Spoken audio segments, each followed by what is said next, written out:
Good afternoon, friends. Now I don't have the agenda over here, so I'm just trying to find out from my mobile if I can get it. So, but I believe it is a award session, and in award session there are at least 10 names. I can see a chairman and co-chairman, and then there are panelists. What is the role of panelist in award session? I fail to understand. But anyway, let us start. At least I am there, so I'll start.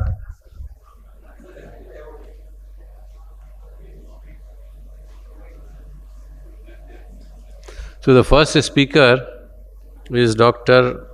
Vijayalingam, who is going to talk to us on her paper that got the P. Shiva Reddy Award, and it's a joint winner with Anand Vinekar. Am I correct? Okay. So the Dr. Vijaya's paper is population-based study in India, prevalence, incidence, and risk factors for glaucoma. And I was told by the speaker itself the time allotted is 10 minutes because nowhere it's written how much time. So for all speakers, 10 minutes. Anyway, thanks, Varun. At the outset, I would like to thank AIOC for this award. And for the next 10 minutes, I'll be talking to you on my work in relation to the epidemiology of glaucoma. The title of my presentation is Population-Based Studies in India, Prevalence, Incidence, and Risk Factors for Glaucoma. I want to start my talk by paying tributes to Professor P. Shiva Reddy, the father of ophthalmology in Andhra Pradesh. Incidentally, I happen to be from Andhra Pradesh. I had good fortune of interacting with him few times.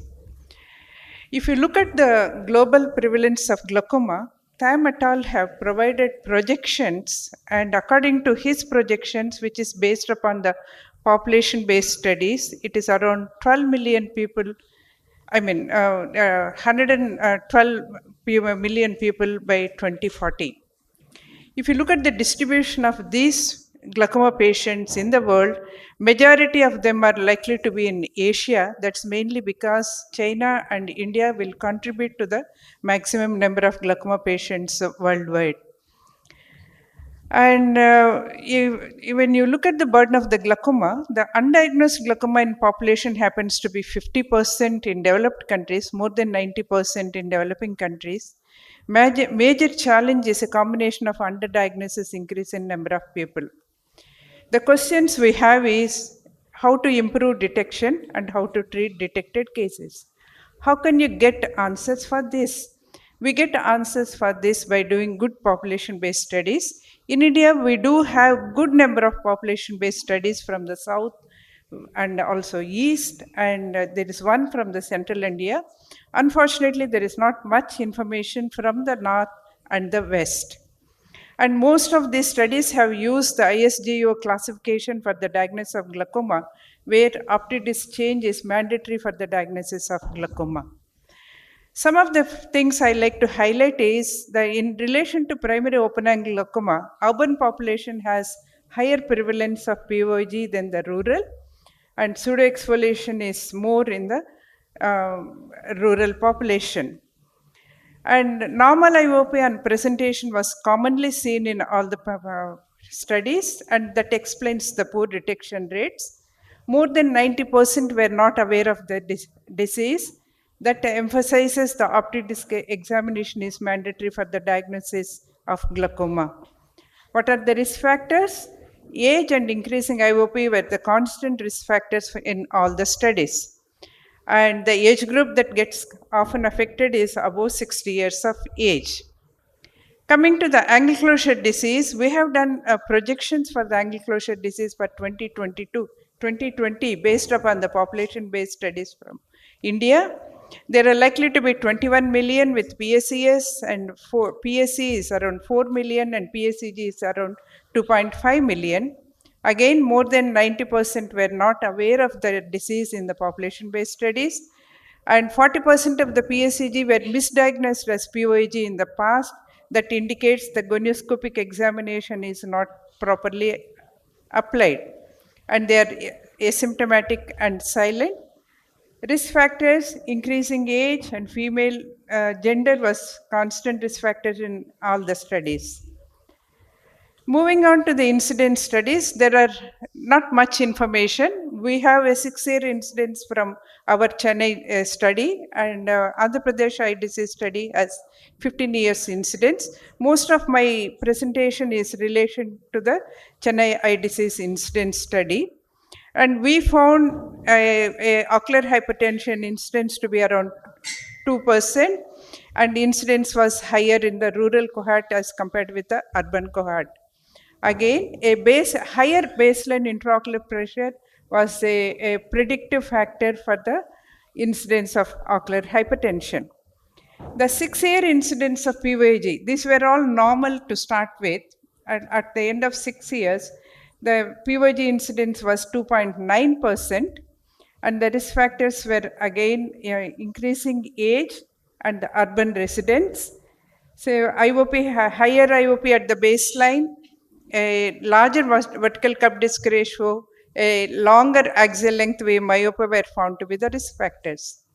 Pseudoexfoliation was seen in 2% of the population as an incidence. Again, it was higher in the rural. And again, with the age, the pseudoexfoliation incidence increased. We found an interesting fact in our incidence study. In eyes that had thinner CCT and lower BMI, the incidence of pseudoexfoliation was much higher in comparison with the thicker corneas and normal or overweight people. We also followed up the baseline pseudoexfoliation patient for 6 years, and we looked at it, what happened to them. That is, 15% of unilateral pseudoexfoliation got converted into bilateral cases, and 6% of them have developed glaucoma. Interestingly, all of them had ocular hypertension at baseline. So ocular hypertension with the pseudoexfoliation is a risk factor for conversion to glaucoma. And incidence of cataract surgery was significantly higher with the pseudoexfoliation group. We also found an interesting finding that mortality rates were significantly higher in those with the pseudoexfoliation at baseline. And this was seen both in the rural and urban population.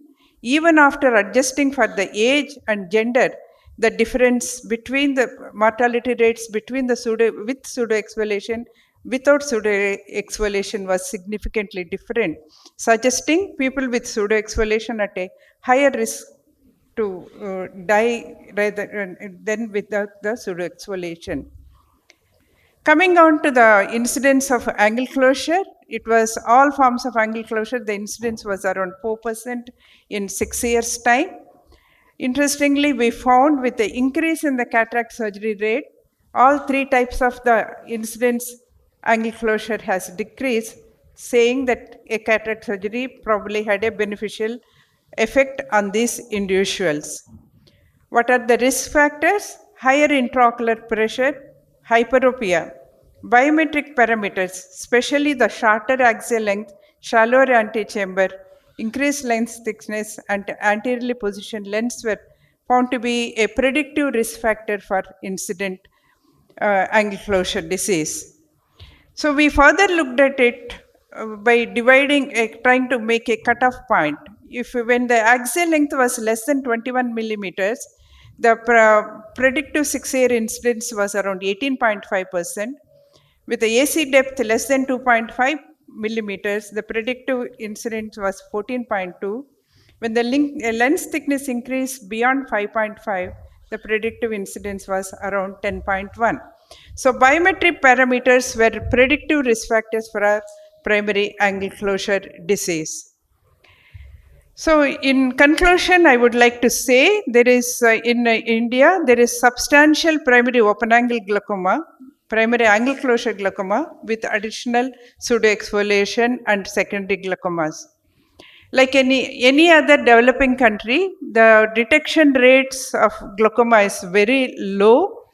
That is mainly because the awareness of the disease is very poor. And almost all types of glaucoma in India happens to be silent and chronic disease.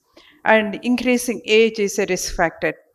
With the number of people, the older age people increasing in the country, managing this group of people is going to be a big challenge from the health point of view, and probably the societies and glaucoma specialists and government together has to work out in charting out the programs and trying to incorporate the programs with the cataract blindness control program probably will help us in improving the detection rates.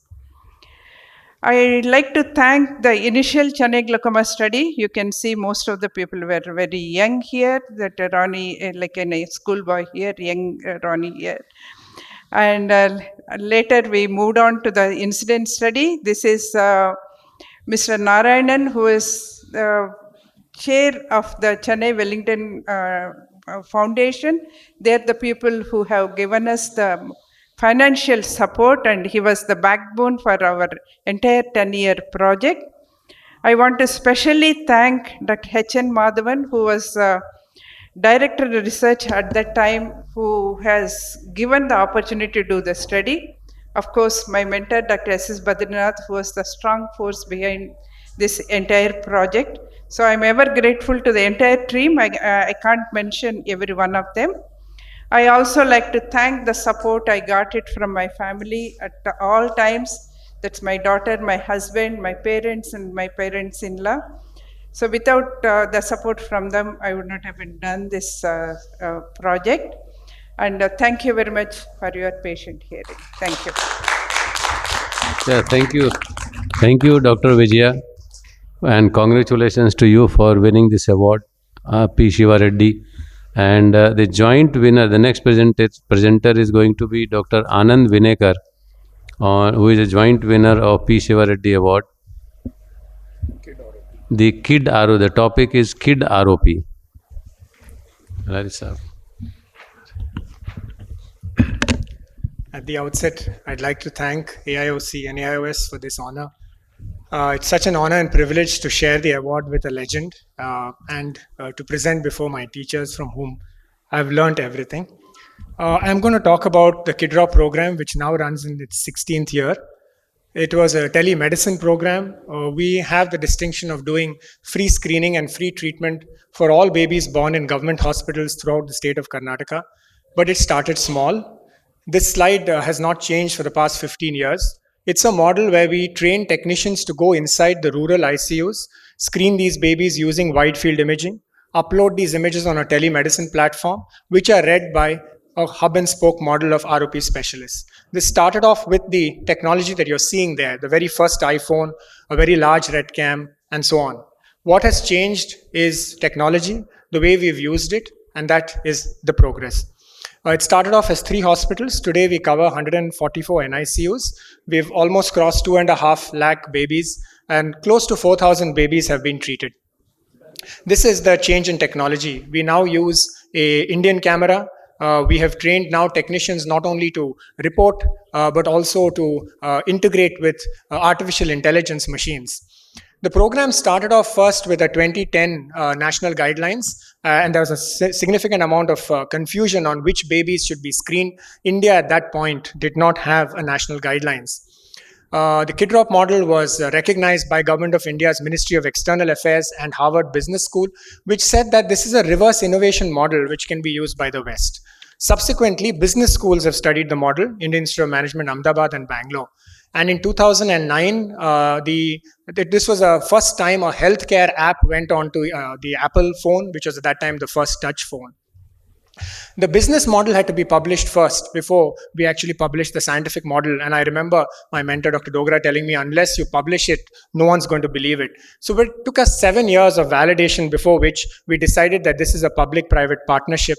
And the government took it from there onward. And this CAPAM award is an international public health award, which Government of India came semi-finalist as first runner-up.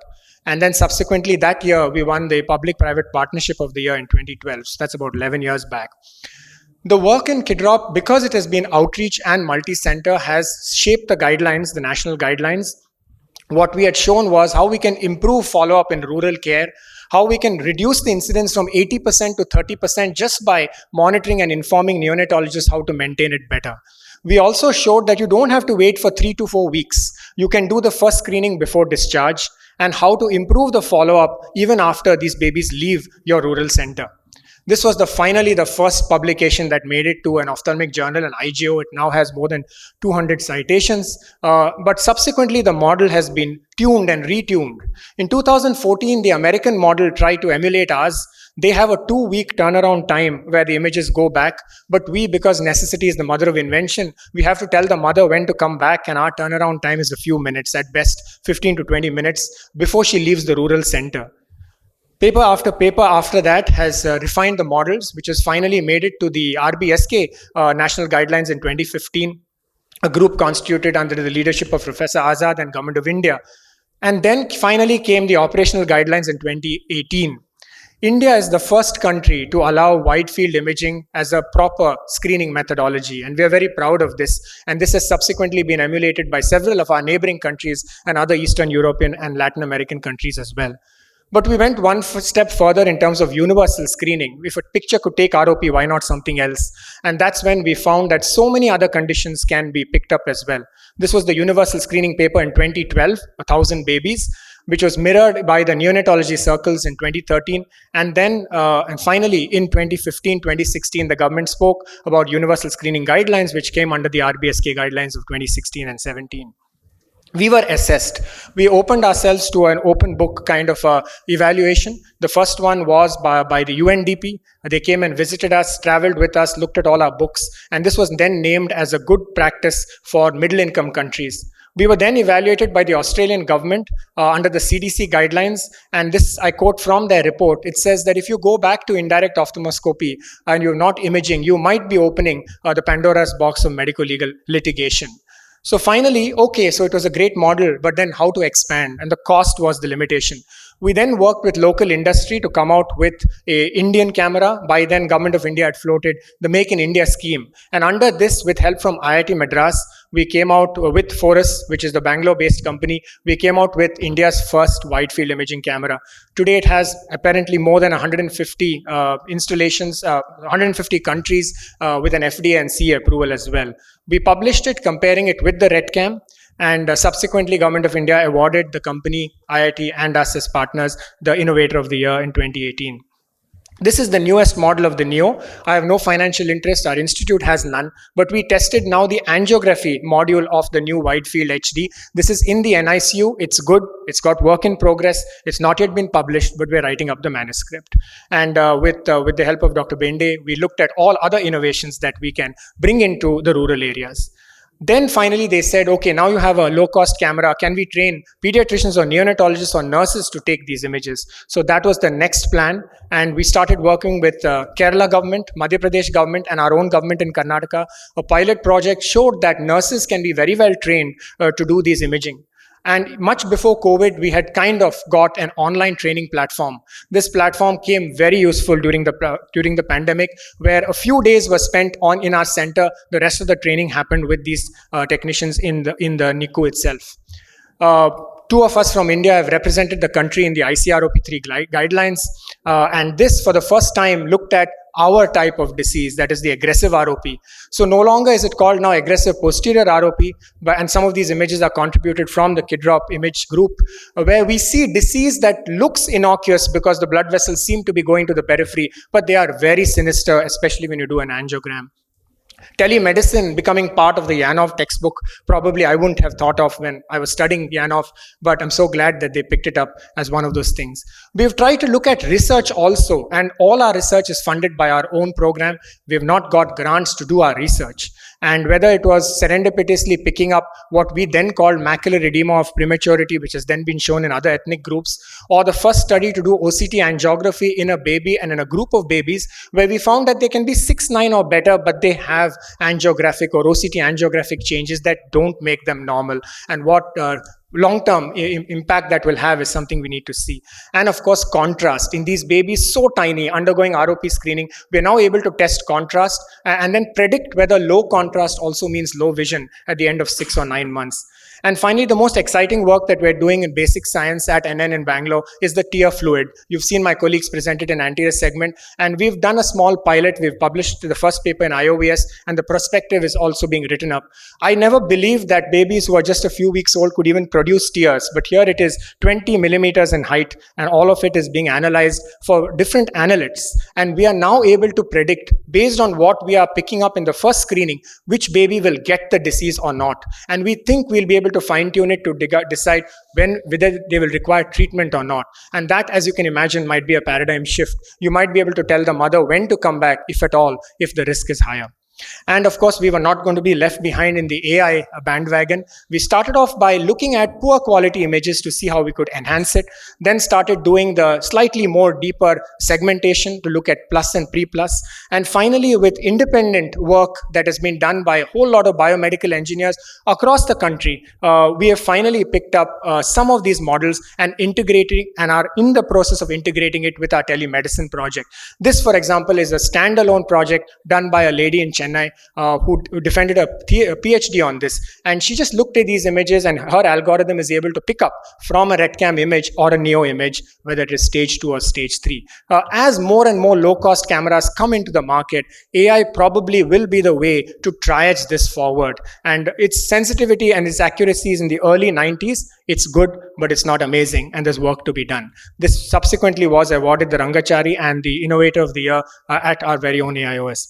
Finally, we are trying to do whatever we can in terms of the advocacy, and under the guidance of all the mentors that you see here, we formed the Indian ROP Society, probably the first one of its kind in the world. We have a few peer review publications where we brought out saying this is going to be our short-term, mid-term, and our long-term aims and goals. And basically the aim is to bring the best level of care in the outreach for all our babies. And we've described the challenges. The biggest challenge came to us during the pandemic. And we were probably the first country and the first society to come out with guidelines. By end of March 2020, we had put it up on our website, of course, made a peer review publication years later, just a few 6 months back. But we were trying to tell the world, don't stop ROP screening during the pandemic. These are the things you can do to get around the problem. Even before social distancing and all those things came out from the national guidelines, we were talking about it in terms of an ROP perspective. This is me trying to treat a COVID positive baby. The date is important, I guess. It was the first week of April in 2020. We had no clue what we were dealing with. And finally, the ugly head of medico-legal litigation and ROP is something we've been trying to trace. This was a non-peer review publication, first in the VRSI, which then VRSI journal, and then we made it to APJO, where we look at the different cases that have gone against a pediatrician and an ophthalmologist and how we can best mitigate that risk. And there are some guidelines we've done, learning from the cases, learning from the judgments that have gone against these doctors. Yes, our work has been now accepted as at least the basic science work and all the publications in the top 2 scientists of the world. And the impact, I think the impact of any program is how much difference we can make to society. This we have mentored now teams from all these countries that you can see listed here. More importantly, what work are we doing in India? And these are the states that we have mentored with at the public-private partnership level and through the governments as well. And I think it's really important not to stop until all these babies are covered at the district and the taluk level. This is a publication we put out to say if the KidDrop module is emulated in 9 other states which have the biggest ROP burden, what kind of blindness can you prevent? And politicians understand numbers and fiscal numbers. So it's $108 million that we can prevent just by preventing blindness in babies who are 1 or 2 months of age. And because they have a lifespan of maybe 80 plus years. And as our life expectancy goes up, this is a formula used by the WHO. Number of babies prevented from going blind into the life expectancy into the per capita income. We have now crossed about 3,000 crores of blindness. Sounds like a great number, but there's so much more work to be done. I'd like to end by thanking all our collaborators, beginning with Government of India, all the other societies, universities, both in India and abroad. Thank you very much. Once again, thank you AIOS for giving me this award and allowing me to share it with a legend. Thank you so much.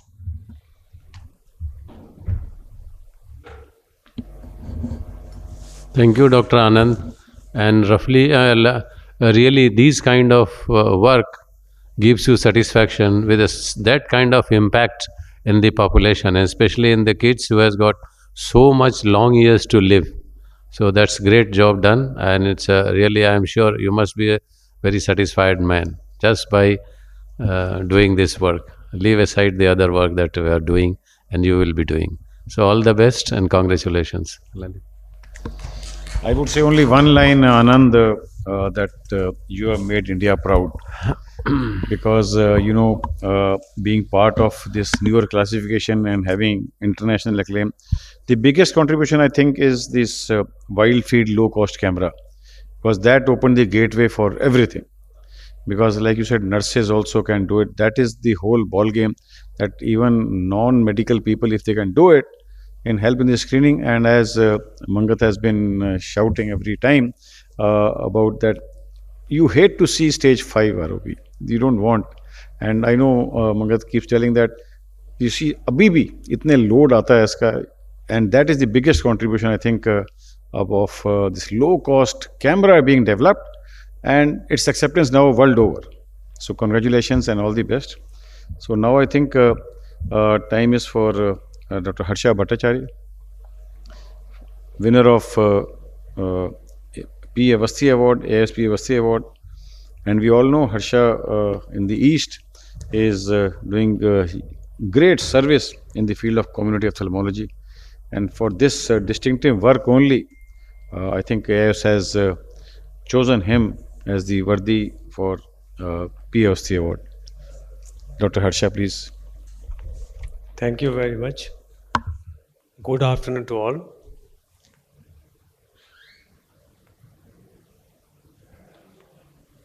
I have been asked to deliver 10 minutes on the story of my world of ophthalmology. So it will not have much science. It will have some philosophy behind how we work together. Now I selected this line, the world is like the impression left by telling of a story. This book, the Yoga Vasisht, is I believe, it is the first book in India written before the Ramayana. So the stories we tell gives our link to the past and our path to the future. Stories are the expression as we perceive our life. We share our stories and contact with humankind. We appreciate the compliment. Thank you, AIOS, for recognizing our accomplishment. In fact, the word is on our vision and mission. We are humble, honored, and accept the award with gratitude. My world of ophthalmology was born within me, capitalizing the nature of my obsessive autodidactism and learning from open school of the world. So reciprocation to the society was a natural obligation to me. When I is replaced by we, the illness transforms to wellness. So we started working together for a change, and this is the introduction of my story. All about me and my family is very simple. Mother is the lighthouse of my value. Father taught me resilience. Our family is a small city of joy, where we received the best award of life, our two lovely daughters. The place where I was introduced to ophthalmology is the eye department, Silchar Medical College. It is a small hut-like structure. While demanding minimum basic education from the authority, I realized free exploration gives the joy of learning. Learning through own initiative generates knowledge. Mind without inquisitiveness is dead.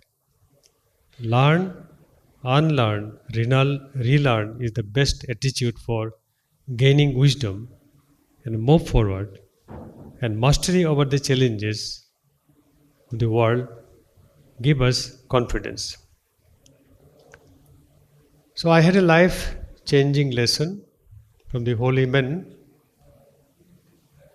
The liberty and equity, these are the two sides. The freedom, full liberty or full freedom is not possible until they compromise something to get into equity. So this can be acquired only through humanity, which is nothing but other name of spirituality. Here you can see two pictures. This small tiny droplet I have captured in my mobile phone. In one you can see the reflection of the tree. In other you can see the reflection of the open sky and the life within the life. So we are a group, walk with the dreamers, heads in the cloud and feet in the ground. Our resolution, we will serve touching the life of each and every human we serve. We move forward together playing individually important role in our mission, following the trends of time.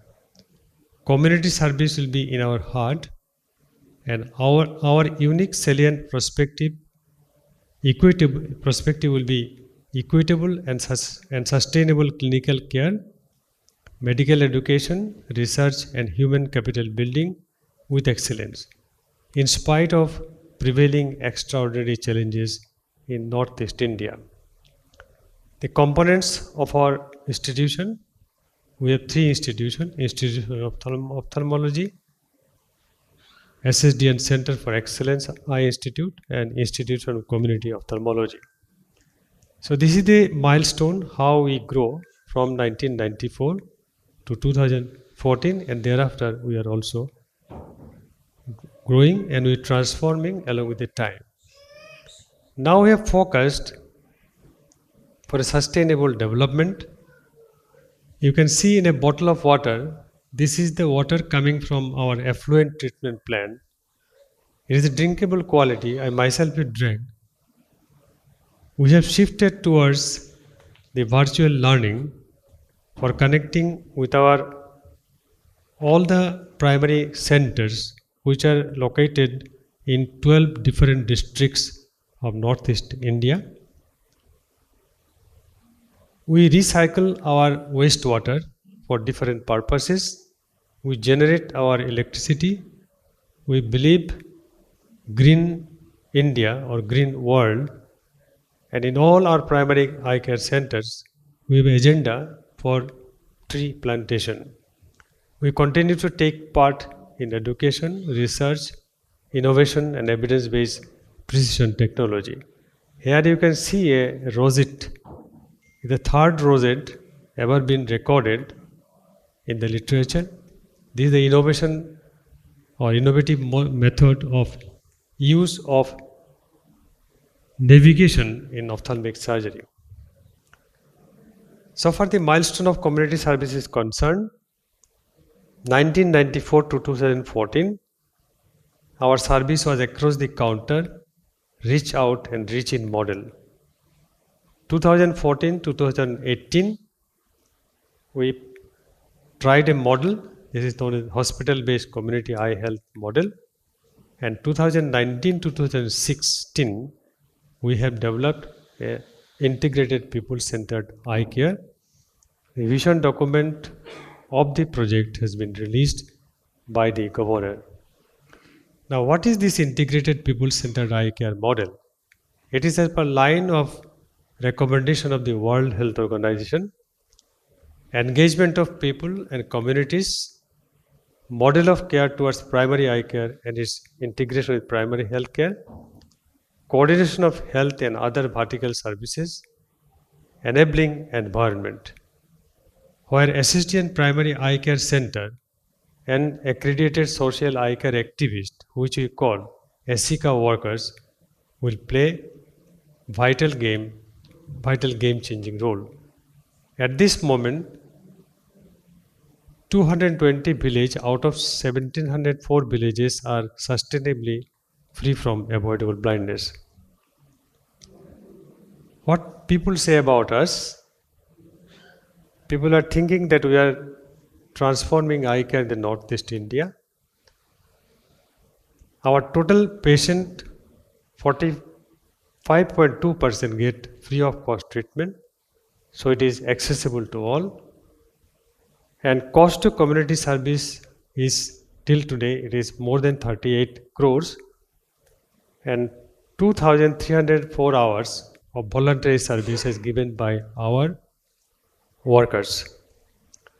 So Shankardev Netralaya is skilled, contributing in ophthalmology excellence.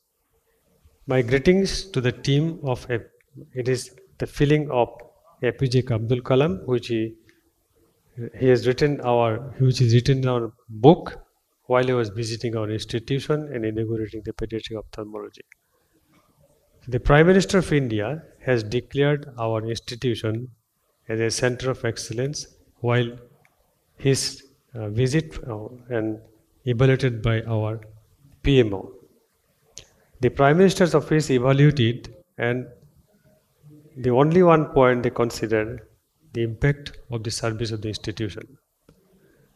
Now the epilogue is, I have had my invitation to this world's festival and my life has been blessed. My eyes have seen and my ears have heard. It was my part at this feast to play upon my instrument, and I have done what all I can do.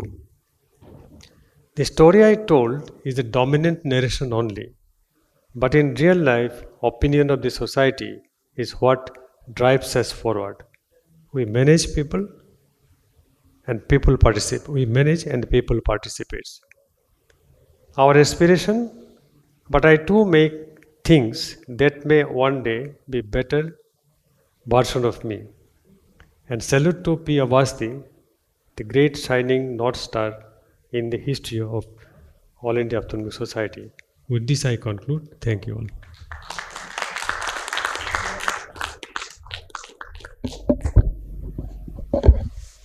Thank you, Dr. Harsha. And it was something which is the storytelling was quite touchy. And I'm sure everyone in the sitting in the hall, audience, must be spellbound, and they must be aspiring that I also should have done this type of work. Great job done. Congratulations. Lalit. See, long journey still ahead. You see, you have covered 220 villages out of 1700. I think the kind of job you people are doing in East, when PM of the country declares COE, so AIOS is a very small fry. So that goes, hats off to the work what is being done at Shri Shankardeva. So congratulations once again, Harsha. So I think next we have the winner of AIOS Adanwala Award, and this is none else than Dr. Anil Mandal from LV Prasad Eye Institute and RPC alumni. He, I think, is the world record holder for performing the maximum number of congenital glaucoma surgeries. Nobody on the earth I have heard the kind of work which Mandal does. So very proud of you, Mandal. Please, we'll have to hear your work.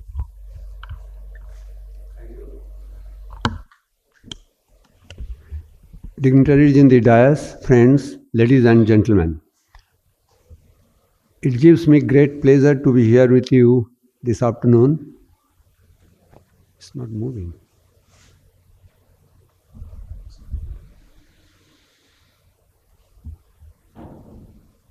All right. Right.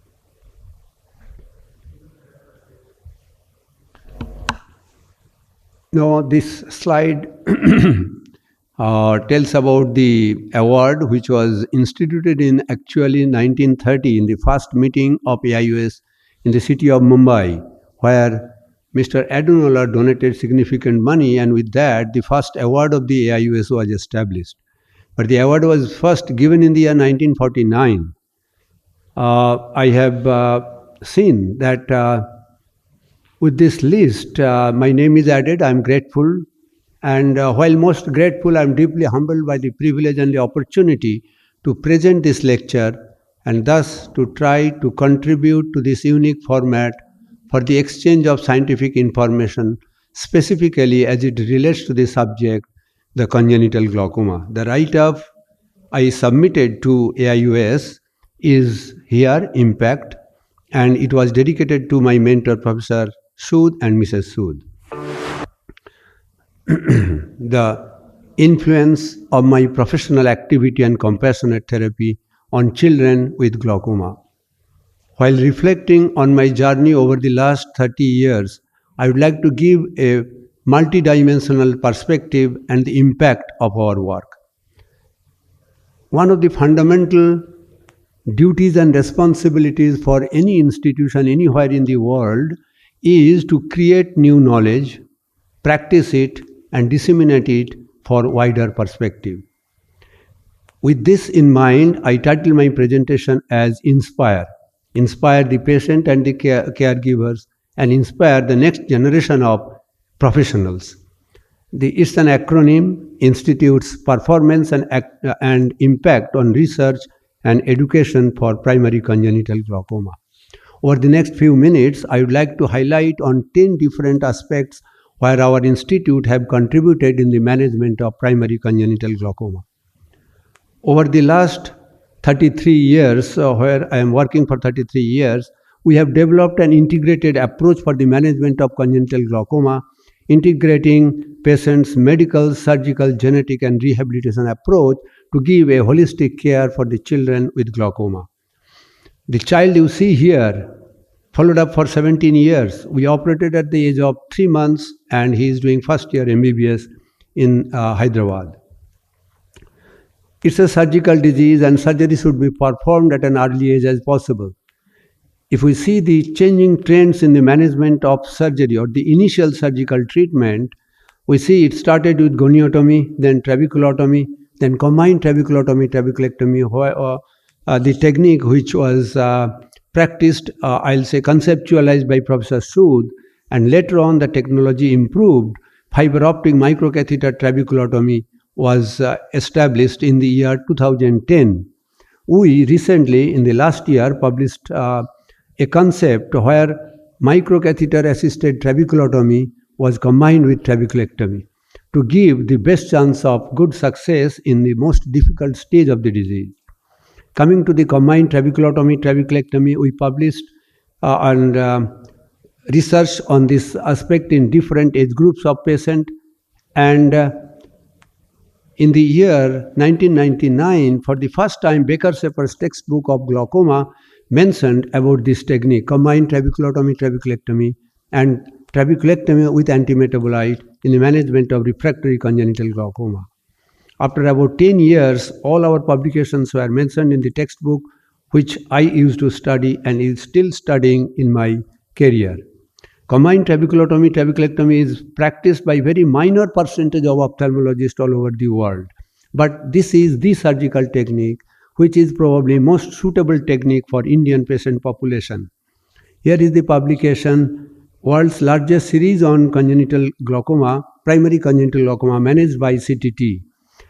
653 children, 1122 eyes managed over a period of 21 years. I am giving some example. This child operated at the age of 2 weeks, completed 27 years of follow-up. This child operated at the age of 1 month, completed 30 years of follow-up. Now, here is a patient. You can see 10 years post-operative appearance showing very good appearance of the eye. But if we see the endothelial change happening because of the disease, the endothelium is so poor. And this is the situation which has to be followed so that if necessary, penetrating keratoplasty or endothelial grafting has to be done. Here is a child operated, corneal edema cleared little bit but required penetrating keratoplasty. Sequential bilateral keratoplasty was done and the child completed 17 years of follow-up. Now, in refractory congenital glaucoma, for the first time in the literature, we introduced the concept that yes, mitomycin C can be used in refractory glaucoma. We have looked into the genetic aspects of the molecular basis of the disease, and we realized that our prevalence in the southern part, our Andhra Pradesh eye disease study told us that it is about 8 to 10 times more common than the European or the American counterpart data. This is a patient who is the product of two blind parents. So both are blind because of congenital glaucoma. Here is the child, advanced stage of glaucoma. We operated right technique at the right time so that the child is doing very well. And the child completed 1 year of follow-up. Now, we have looked into the molecular basis of the disease. Several such publications appeared in the literature. We have got several new mutations. For the sake of time, I am not going into the detail. For the first time in the literature, we have wrote about the severity index of the disease and correlated with the pathology with the molecular basis of the disease. We realize that corneal clarity, visual function has to be achieved, but quality of life is the most important thing. And this is a very important slide. In a recent publication, peer-reviewed review article, it's very good to see that of all articles published, our India published the maximum number of publications. And of the 8 publications from India, 7 is from our group, looking into the quality of life of the child and the caregiver. We designed, developed, and I'll say established a method or the questionnaire to establish the quality of life of the caregiver. And we realized that caregiver's quality of life improves after surgery, and significant improvement has been shown here after 6 to 8 weeks after the surgery. When we looked into the quality of life, yes, quality of life is impaired in children with congenital glaucoma, and parents' parents' idea and the child's self-reported impression has to be taken into account to go into the depth of the quality of life of the afflicted children. We realized that children with primary congenital glaucoma had relatively better quality of life than patients with secondary developmental glaucoma. Here is a paper published, Quality of Life and Life Satisfaction in Young Patients with Primary Congenital Glaucoma. It is good, and it appears to be driven by factors that is not related to really clinical thing. Educational achievement is very important. Here is a situation. We have looked into the educational achievement, the quality of life of the children, their job. I am giving this slide. 8 of my patients are doctors, 6 are PhD, 13 dentists, and several are in the process of doing their job, teacher, engineer, lawyer, journalism, etc. Here is a child with the 20/40 vision with the telescope in the left eye. The child completed masters in psychiatry. We have looked into the major key qualities of the life theme in patients with impaired vision, and here is a child who has been, I'll say, if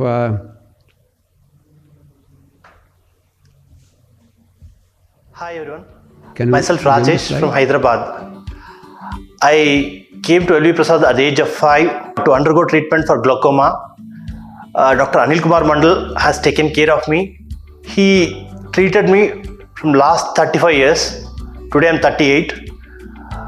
He advised me to the rehab at the age of 7 or 8, where I got a telescope to read my blackboard to start my education.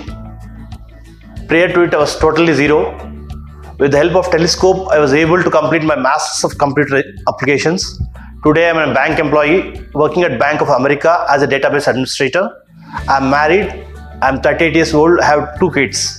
So with glaucoma, I lived for 35 years. If Dr. Mandal has not advised me properly, has not taken care of me, I might have really left alone in dark room. He is the first person who encouraged me to get into computers if you are really interested. With his words, I started studying Bachelor of Computer Applications, then to Master of Computer Applications, then got an opportunity to work at Bank of America. He cared me like that he's really looking through my eyes. He cared to that extent. He made me to feel my life. If he is not there next to me that day when I was 5 years old, can't even imagine my life to the extent I am living today. I am living comfortably with more benefits or all the opportunities which I am utilizing today. I sincerely thank Dr. Anil Kumar Mandal for making my life feel better and experience better and live luxuriously. Thank you. So, just to conclude my talk, we have gone into the depth of the subject, medical, surgical, genetic rehabilitation. This is the way to go to take care of the holistic care of the children. I just conclude my talk by saying we are guilty of many errors and many faults, but our worst crime is abandoning the children, neglecting the fountain of life. Many of the things we need can wait, the child cannot. Right now is the time, his bones are being formed, his blood is being made, and his senses are being developed. To him, we cannot answer tomorrow, his name is today. As is the very definition of the child, so is the disease, primary congenital glaucoma. It should be tackled as early as possible. When I approach a child with developmental glaucoma, it inspires two feelings in me: affection for the way he is now, and respect for what he or she may one day become. And lastly, the sentence, my philosophy. A few decades from now, it will not matter what my bank account was, or the kind of car I drove, or the sort of house I lived in, but the world may be different because I was important in the lives of few children. Thank you.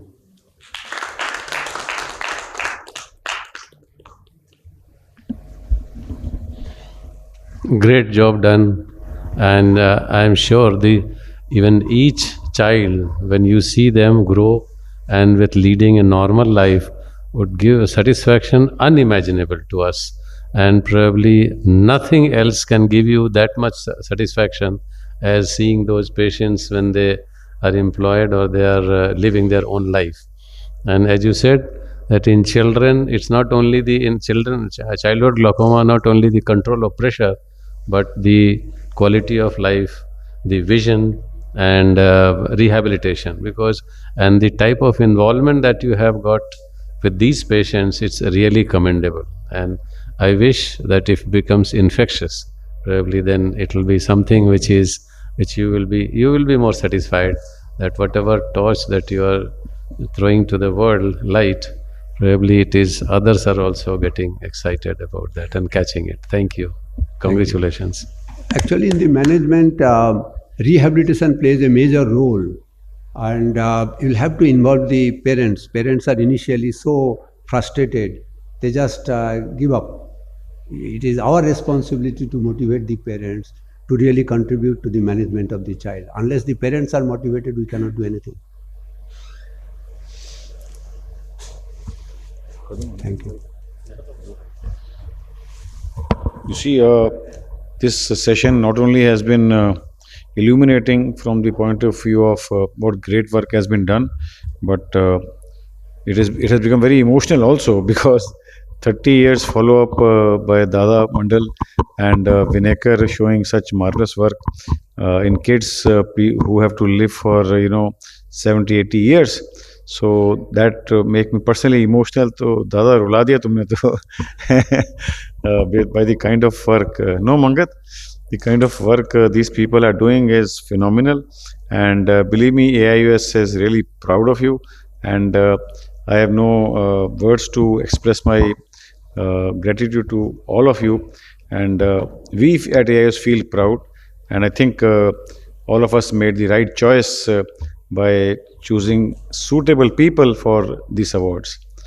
Thank you very much, and congratulations to each and every one of you. With standing ovation, I think we should congratulate all the award winners, and for the kind of job you people are doing. All the best to all of you, and any kind of feedback, we'll be very happy to have that. Yeah. So we can have a group picture if with all the awardees. All the awardees can be here.